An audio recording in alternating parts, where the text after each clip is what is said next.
اعوذ باللہ من الشیطان الرجیم بسم اللہ الرحمن الرحیم اللہم صلی علی محمد وعلی آل محمد وبارک وسلم۔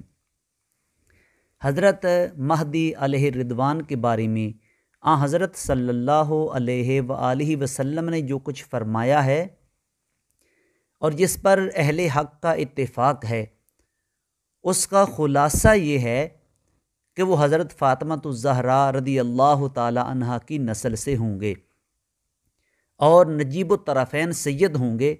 ان کا نام نامی محمد اور والد کا نام عبداللہ ہوگا۔ وہ نبی نہیں ہوں گے، نہ ان پر وحی نازل ہوگی، نہ وہ نبوت کا دعویٰ کریں گے۔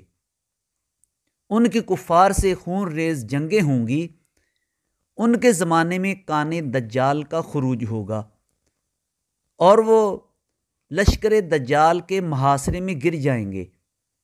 ٹھیک نماز فجر کے وقت دجال کو قتل کرنے کے لیے سیدنا حضرت عیسیٰ علیہ السلام آسمان سے نازل ہوں گے اور فجر کی نماز حضرت مہدی علیہ الرضوان کی اقتداء میں پڑھیں گے۔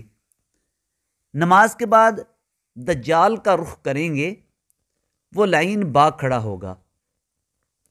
حضرت عیسیٰ علیہ السلام اس کا تعاقب کریں گے اور اسے باب لد پر قتل کر دیں گے۔ دجال کا لشکر طے تیغ ہوگا اور یہودیت و نصرانیت کا ایک ایک نشان مٹا دیا جائے گا۔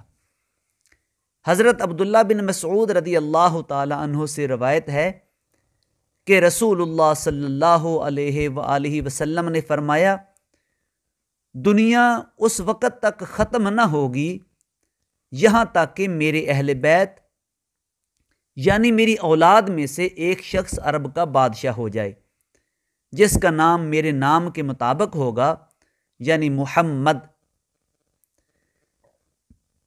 ام المومنین حضرت ام سلمہ رضی اللہ تعالی عنہا فرماتی ہیں